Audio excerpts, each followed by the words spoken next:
was like, I got it. So that's one of the best pieces of advice I ever got. Be firm with a velvet glove. And I took that from that point in time, and I used it in my relationships with my children. You can be firm, but you don't have to be nasty, you know. And you can also hold your ground. And in some cases, the best tool that you have is silence. You know, let them make the next move. You sit quietly. State your case. Let silence do the job for you.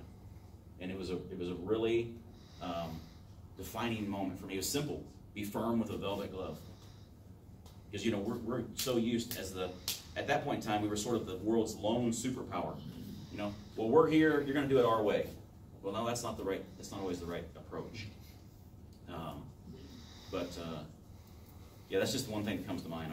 I mean, there were so many times when guys that would say things to me, guys that were in leadership positions who had, you know, they were much more tenured than I was, and I've probably forgotten. But yes, sir. In leadership, how powerful is silence? You need to read the book. I think it's a great tool. I mean, I think skilled negotiators who run through, you know, all of their education and training to get to a point. A lot of times, silence is used as the, you know, as the golden nugget. People don't like silence. Leaders don't like silence. And when there's a tough decision to be made or a tough, you know, statement or point, a lot of times silence is the tool that's used. I've seen a lot of American diplomats get what they want, you know, and I'm not in a disrespectful way, not saying that we're the sole superpower and we should get what we want, but from a negotiation standpoint, they use that as it was a phenomenal tool. But it references that in the book. So there's so many golden nuggets in this book. I'm telling you, it's a great book, and it's coming from a guy that's been there. You know. By the way, for those of you who don't know, Don Rumsfeld spent a lot of time in government, but he was also a very, very successful businessman. So he stepped out of government after his first term as Secretary of Defense in 1977, worked for a number of corporations as CEO and president, and was very, very successful. And so now what he's doing at 86 is he started the Rumsfeld Foundation. So when we were traveling the world, we spent a lot of time in Central Asia. So we had, kind of funny, we had this T-shirt made up that said the One Night Stand Tour. So Kyrgyzstan, Turkmenistan, Afghanistan, Uzbekistan, Kazakhstan. I've been to all the stands with the exception of Turkmenistan. So One Night Stand Tour. I have a T-shirt at home to prove it. So what he's done now is when he began to see that there was a desire in all these former Russian republics, Uzbekistan, Kazakhstan, Kyrgyzstan, Tajikistan, all the stands, where there were young people who were coming up and they had been trained in the Soviet way. And so what he did is, what the secretary did right after he left office in 2006 is he created the Rumsfeld Foundation, and he put, I think it was 15 million, I don't remember the exact number, into providing scholarships to graduate students in those countries. So I think there's 7 or 8 stands. And so he's now educating future leaders on the ways of democracy and how a democracy should work. What a great idea. Incredible. You obviously have a lot of respect for Rumsfeld and his, you know, in your position and outside. Somebody like Rumsfeld gone the next day, you've got somebody else that comes in, and you've got such an allegiance and a respect for Rumsfeld, and usually sometimes when that happens, it's not on good terms. Right. How does the leader get your allegiance, you know, not away from Rumsfeld, but to them in the same way that you had with Rumsfeld, and how long would you expect that to take? That's a great question. Yeah. That's a phenomenal question. I mean, so both of those guys that I worked for in the Pentagon, Gates and Rumsfeld, were two totally different personalities. Right. I mean, almost on complete opposite ends of the spectrum. But they both were genuine, and I could tell that I actually planned to resign. When Rumsfeld left, I was planning to resign and come back home to Indiana. I got to know Gates, and Gates was a Midwesterner. He was probably more, and so is Rumsfeld. Rumsfeld's from Illinois, but Gates is more of a, I think he kind of had more of that Hoosier mentality, kind of the Hoosier way of, we're not real boisterous and, arrogant. We're just sort of get the job done and do it. That's kind of how I viewed him. And it was, I get asked a lot of times what it was like working for the two of them. I'd say Rumsfeld was like working for your grandfather. Gates was like working for your father,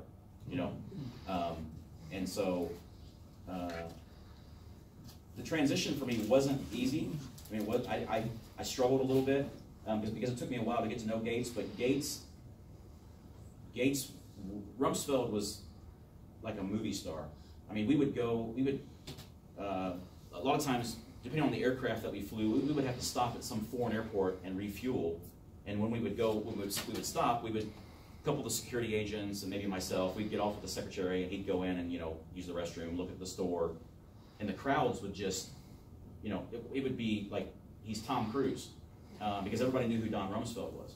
And he's, he had his television face, which he put on, he, razzed the press up, and we all loved it. But so he was constantly, it was like the operation was even more difficult because of who he was. Whereas Gates, Gates and I could have walked in this room and nobody would have known who he was. So, which was easier for me. So I think because of that, I actually was closer to Secretary Gates, and I was more part of his inner circle. And what I mean by that is, so after the day was done, we'd go out and have dinner. We'd go,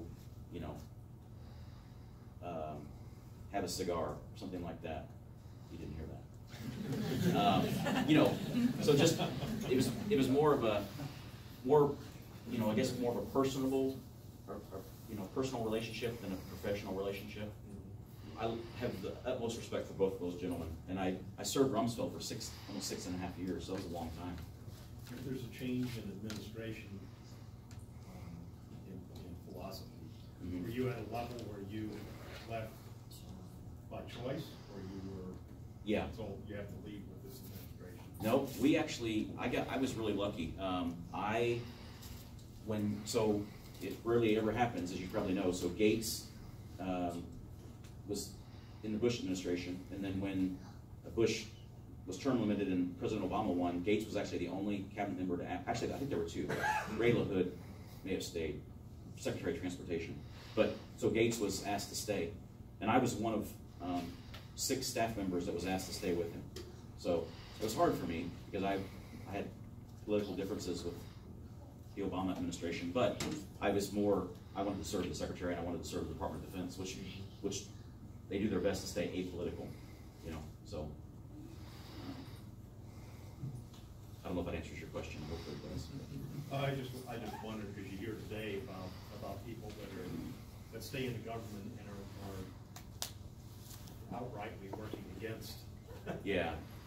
And you've never really heard that before. Well, that happens. Yeah, that happens everywhere. Corporations, government. Yeah, there's not much you can do about that. I stayed because I wanted to. I stayed because I felt an alliance with the Secretary, and I wanted to serve my country. That's the bottom line. I wanted to serve. I knew it wouldn't last forever, and I knew Indiana was waiting on me. So.